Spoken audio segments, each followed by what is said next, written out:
দায়িত্ব নেওয়ার পর প্রথমবারের মতো বাংলাদেশ সফরে এসেছিলেন মার্কিন যুক্তরাষ্ট্রের দক্ষিণ ও মধ্য এশীয় বিষয়ক সহকারী পররাষ্ট্রমন্ত্রী পল কাপুর। 4 মার্চ প্রথম দিনই পল কাপুরের সাথে বৈঠকের পর বাণিজ্য চুক্তি নিয়ে বোমা ফাটিয়েছিলেন বাংলাদেশের পররাষ্ট্রমন্ত্রী ডক্টর খলিলুর রহমান। খলিলুর রহমানের মন্তব্যে জামাত ইসলামী এতটাই ক্ষেপেছে যে পররাষ্ট্রমন্ত্রীকে বাংলার নতুন মির্জাফর আখ্যা দিয়েছেন। যদিও 5 মার্চ পল কাপুরের সাথে বৈঠকে জামাত ইসলামী বাণিজ্য চুক্তির বিরোধিতা করে কিছুই বলেননি। বৃহস্পতিবার বিএনপি ও জামাত ইসলামীর সাথে বৈঠক করেছেন মার্কিন সহকারী পররাষ্ট্রমন্ত্রী। জাতীয় নাগরিক পার্টি বা এনসিপির সাথে বৈঠক করার কথা থাকলেও বুধবার রাতে আকস্মিকভাবে তা বাতিল করার কথা জানানো হয় মার্কিন দূতাবাস থেকে। প্রশ্ন হলো, বাংলাদেশে আসা কোনো বিদেশি প্রতিনিধির সাথে সেট করা বৈঠক বাতিল করার ঘটনা খুবই বিরল। সেটি করে মার্কিন প্রশাসন এনসিপিকে কি বার্তা দিতে চাইল?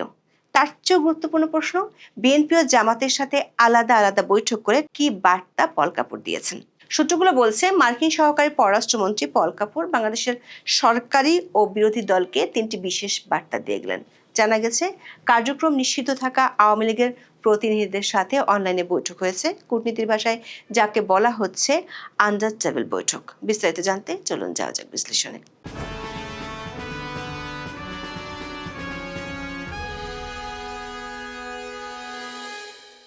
3রা মার্চ দিল্লি হয়ে ঢাকা আসেন দক্ষিণ ও মধ্য এশিয়া বিষয়ক মার্কিন সহকারী পররাষ্ট্রমন্ত্রী পল কাপুর।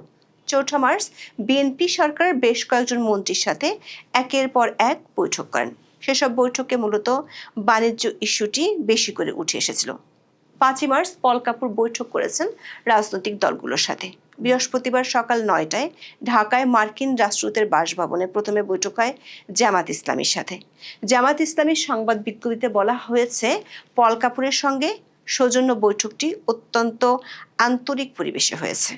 জামাতের নায়েবে আমির ও জাতীয় সংসদের বিরোধী দলীয় উপনেতা সৈয়দ আব্দুল্লাহ মোহাম্মদ তাহেরের নেতৃত্বে প্রতিনিধি দলে মোট 5 জন বৈঠকে অংশ নিয়েছেন। অন্যদিকে স্থায়ী কমিটির সদস্য ডক্টর আব্দুল মঈন খানের নেতৃত্বে বিএনপিরও 5 নেতা বৈঠকে অংশ নিয়েছেন। ডক্টর আব্দুল মঈন খান সাংবাদিকদের বলেছেন, বাংলাদেশের সঙ্গে যুক্তরাষ্ট্রের কূটনৈতিক সম্পর্ক, অর্থনৈতিক সম্পর্ক ও দ্বিপাক্ষিক বাণিজ্যিক সম্পর্ক নিয়ে পল কাপুরের সঙ্গে আলোচনা হয়েছে। সরকার নয়, দুদেশ ও দেশের জনগণের সম্পর্ক জোরদারের বিষয় এসেছে আলোচনায়। একাধিক সূত্রে জানা গেছে, বিএনপি ও জামাতের সাথে বৈঠকে 3টি বিষয়ে পল কাপুরের আলোচনা হয়েছে। প্রথমটি হলো, পল কাপুর মনে করেন বাংলাদেশের স্থিতিশীলতার স্বার্থে সকল রাজনৈতিক দলকে স্পেস দিতে হবে। এই বিষয়টি নিয়ে দল দুটি নিজেদের দলীয় ফোরামে যেন আলোচনা করে দ্রুত সিদ্ধান্ত নেয় সে বিষয়ে তাগিদ দেওয়া হয়েছে। দ্বিতীয়ত, 2024 আগস্টে জেল পলাতক জঙ্গিদের ইস্যু নিয়ে মার্কিন প্রশাসনের উদ্বেগ আছে। এসব জঙ্গি দক্ষিণ এশীয় আঞ্চলিক নিরাপত্তার জন্য হুমকি হতে পারে এমন আশঙ্কা করছে মার্কিন প্রশাসন। সবশেষ, ভারত ও আমেরিকা বিরোধী প্রচারণার বিষয়ে বাংলাদেশের রাজনৈতিক দলগুলোকে বার্তা দিয়েছে মার্কিন প্রশাসন। বিশেষ করে ইরানের উপর হামলার ইস্যুতে মার্কিন বিরোধী প্রচারণা যেন বাংলাদেশে না হয় সে বিষয়ে বিএনপি ও জামাত ইসলামীর সহযোগিতা চাওয়া হয়েছে। বিএনপি ও জামাত ইসলামীর সাথে বাংলাদেশের অভ্যন্তরীণ রাজনীতি, রাজনৈতিক স্থিতিশীলতা এবং ভারত ইস্যু নিয়ে কথা বলেছেন পল কাপুর। মার্কিন সহকারী পররাষ্ট্রমন্ত্রী এই 2 দলের নেতাদের বলেছেন, যুক্তরাষ্ট্রের সাথে বাণিজ্য চুক্তি এবং সম্ভাব্য 2টি প্রতিরক্ষা চুক্তি জেসুমিয়া এবং আকসার বিষয়ে জামাত ইসলামী ও বিএনপির শীর্ষ নেতাদের সাথে নির্বাচনের আগে যুক্তরাষ্ট্রের প্রতিনিধিদের আলোচনা হয়েছিল। পল কাপুরের সাথে বৈঠকে অংশ নেওয়া জামাত ও বিএনপি নেতারাও বলছেন, বৃহস্পতিবারের বৈঠকে বাণিজ্য ইস্যুটি নিয়ে আলোচনা হয়েছে। দৈনিক প্রথম আলোর খবরে বলা হয়েছে, অন্তর্বর্তী সরকার আমলে যুক্তরাষ্ট্রের সঙ্গে সম্পাদিত বাণিজ্য চুক্তি পর্যালোচনা করে দেখবে বাংলাদেশ জামাত ইসলামী। দলটি ওই চুক্তির ইতিবাচক বিষয়গুলো মেনে নেবে, বাকিগুলো বাদ দেবে। পল কাপুরের সাথে বৈঠক শেষে সৈয়দ আব্দুল্লাহ মোহাম্মদ তাহের সাংবাদিকদের একথা বলেছেন। জামাত ইসলামের নায়েবে আমির সৈয়দ আব্দুল্লাহ মোহাম্মদ তাহের জানান, পল কাপুরের সঙ্গে বেশ কিছু বিষয়ে আলোচনা হয়েছে। অন্তর্বর্তী সরকারের সঙ্গে হওয়া মার্কিন চুক্তি নিয়ে আলোচনা হয়েছে জানিয়ে জামাতের এই নেতা বলেন, জামাত চুক্তি পর্যালোচনা করবে, ইতিবাচক বিষয়গুলো গ্রহণ করবে, বাকিগুলো বর্জন করা হবে। দর্শক, একদিন আগে পররাষ্ট্রমন্ত্রী ডক্টর খলিলুর রহমান বলেছিলেন, বাণিজ্য চুক্তিটি দুই বড় দল বিএনপি ও জামাত প্রধানের সম্মতিতে হয়েছিল। যদি পররাষ্ট্রমন্ত্রীর এই কথা সত্যি হয়, তাহলে চুক্তিতে কোন কোন বিষয়ে থাকবে এবং কিভাবে থাকবে সেটি জামাত ইসলামী আগে থেকেই জানতো। তাহলে এখন কেন বলছে জামাত চুক্তি পর্যালোচনা করবে? আর জামাত ইসলামী তো সরকারে নেই, তাহলে তারা কিভাবে পর্যালোচনা করবে? অন্যদিকে পল কাপুরের সাথে বৈঠক শেষে বিএনপির স্থায়ী কমিটির সদস্য আব্দুল মঈন খান সাংবাদিকদের বলেছেন, বাংলাদেশে কি ঘটছে, আমাদের নীতি এবং আমাদের ভবিষ্যৎ কর্মপন্থা কি সেটি বোঝার জন্যই তারা এখানে এসেছেন। তিনটি ক্ষেত্রে আলোচনার কথা মঈন খান জানিয়েছেন। সেই তিনটি বিষয় হলো অর্থনীতি, কূটনৈতিক এবং বাণিজ্য। গত বুধবার যে পররাষ্ট্রমন্ত্রী খলিলুর রহমান বলেছিলেন, বিএনপি ও জামাত ইসলামের সম্মতিতে অন্তর্বর্তী সরকার যুক্তরাষ্ট্রের সঙ্গে পারস্পরিক বাণিজ্য চুক্তিতে সই করেছে, এ বিষয়ে মঈন খানকে প্রশ্ন করেছিলেন সাংবাদিকরা। যদিও মঈন খান বিষয়টি নিয়ে কোনো জবাব দেননি, বলেছেন সরকার হয়তো আপনাদের সেসব বিস্তারিত তথ্য জানিয়েছে। বৈঠকের একাধিক সূত্র বলছে, বাংলাদেশের অভ্যন্তরীণ রাজনীতির বিষয়ে দুই দলের সাথে আলোচনা করেছেন পল কাপুর। জামাত নেতা সৈয়দ আব্দুল্লাহ মোহাম্মদ তাহের সাংবাদিকদের বলেছেন, সংসদে সরকার দলীয় ও বিরোধী দলীয় দলের অংশগ্রহণ নিয়ে জানতে চেয়েছেন পল কাপুর। এ বিষয়ে জামাত বলছে, সংসদে দলটি গতিশীল ভূমিকা রাখতে চায়। জনগণের স্বার্থ রক্ষা হয় এমন বিষয়ে জামাত সংসদে কথা বলবে। এছাড়া ইতিবাচক সব বিষয়ে সরকারকে সহায়তা করবে। বিরোধী দল বা জামাত ইসলামের পক্ষ থেকে ডেপুটি স্পিকার দেওয়া হবে কিনা এ বিষয়ে আলোচনা হয়েছে। জামাত বিষয়টিকে ইতিবাচক বলেছে। অন্যদিকে বিএনপি নেতা মঈন খান বলেছেন, বর্তমান সরকার গণতান্ত্রিক পদ্ধতিতে বিশ্বাস করে। মানুষের কথা বলার স্বাধীনতা, মত প্রকাশের স্বাধীনতা, অর্থনৈতিক স্বাধীনতা, যে বিষয়গুলো যুক্তরাষ্ট্রের নীতি, সেই নীতির পারস্পরিক সম্পর্কগুলো নিয়ে আলোচনা হয়েছে। দর্শক, এই আলোচনায় যুক্তরাষ্ট্রের পক্ষ থেকে বলা হয়েছে, বাংলাদেশের রাজনৈতিক স্থিতিশীলতার জন্য সব দলকে রাজনীতির মাঠে স্পেস দেওয়া জরুরি। আওয়ামী লীগের নিষেধাজ্ঞা তুলে দেওয়ার বিষয়টি নিয়ে দল দুটির নেতাদের সাথে আলোচনা করেছেন। এছাড়া জাতীয় পার্টির ইস্যু নিয়েও আলোচনা হয়েছে।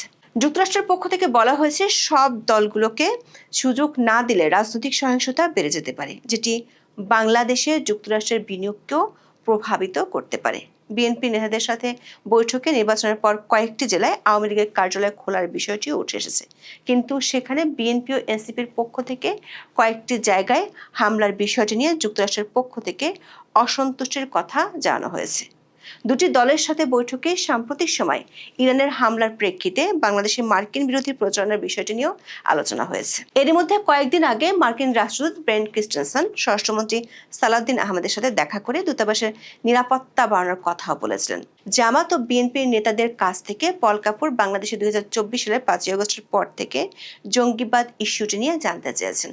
বিশেষ করে ওই বছরের 5ই আগস্টের পর যুক্তরাষ্ট্রের স্টেট ডিপার্টমেন্টের তালিকাভুক্ত কয়েকজন জঙ্গি যে জেল থেকে পালিয়েছিল এবং তারা যে এখনো ধরাছোঁয়ার বাইরে রয়ে গেছে সেটা নিয়ে উদ্বেগ জানিয়েছেন পল কাপুর। এছাড়া দক্ষিণ এশীয় আঞ্চলিক স্থিতিশীলতার জন্য ভারত বিরোধী প্রচারণা না করা এবং ভারতের সাথে ভালো সম্পর্ক গড়া নিয়ে আলোচনা হয়। দুপুরের পর রাজধানীর তেজগাঁয়ে প্রধানমন্ত্রীর কার্যালয়ে পল কাপুর বৈঠক করেন প্রধানমন্ত্রী তারেক রহমানের পররাষ্ট্র বিষয়ক উপদেষ্টা হুমায়ুন কবিরের সঙ্গে। বিএনপির সংবাদ বিজ্ঞপ্তিতে বলা হয়েছে, বাংলাদেশ ও যুক্তরাষ্ট্রের সম্পর্ককে আরও বহুমাত্রিক করার ও সম্প্রসারণের প্রত্যাশা এবং সম্ভাবনা নিয়ে আলোচনা হয়েছে। তবে বিস্ময়কর হলেও সত্যি, আকস্মিকভাবে জাতীয় নাগরিক পার্টি বা এনসিপির সাথে পূর্ব নির্ধারিত বৈঠক বাতিল করেছেন পল কাপুর। 5ই মার্চ সকাল 10টায় এই বৈঠক হওয়ার কথা ছিল। 4 মার্চ রাতে এনসিপির দপ্তর সেল থেকে পাঠানো এক বার্তায় বলা হয়, এনসিপি নেতাদের সঙ্গে যুক্তরাষ্ট্রের দক্ষিণ ও মধ্য এশিয়া বিষয়ক সহকারী পররাষ্ট্রমন্ত্রী এস পল কাপুরের নির্ধারিত বৈঠকটি বাতিল করা হয়েছে। তবে বৈঠক বাতিলের কোনো অফিসিয়াল কারণ জানায়নি সংগঠনটি। জানা গেছে, আনুষ্ঠানিকভাবে বিএনপি ও জামাতের সাথে বৈঠক করেছে। সরকারি ও বিরোধী দল হিসেবে জাতীয় সংসদে এনসিপির প্রতিনিধি আছে, সাথে ইসলামী আরও 2টি দলের আছে।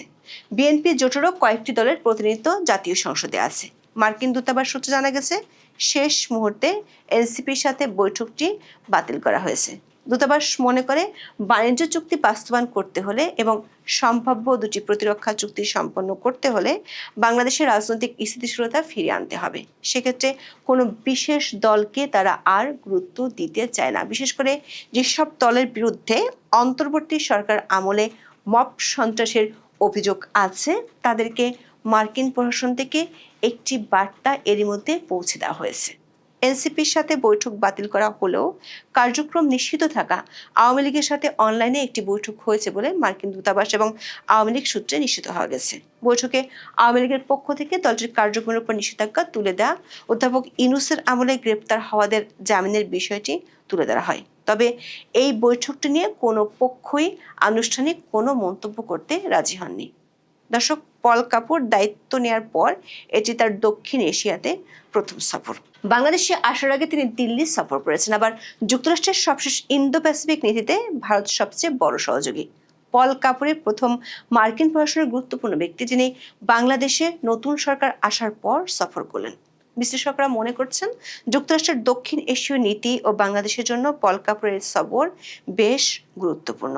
আবার কূটনৈতিক বার্তাগুলোর মধ্যে বেশিরভাগই অদৃশ্য থাকে, যা জনসমক্ষে বলা হয় না। সেক্ষেত্রে শিগগিরই সামনের দিনগুলোতে ভারত এবং আওয়ামী লীগ ইস্যুতে বর্তমান সরকার এবং বাংলাদেশের রাজনৈতিক দলগুলোর আচরণের মধ্য দিয়ে পল কাপুরের এই সফরের এজেন্ডাগুলো দৃশ্যমান হয়ে উঠবে।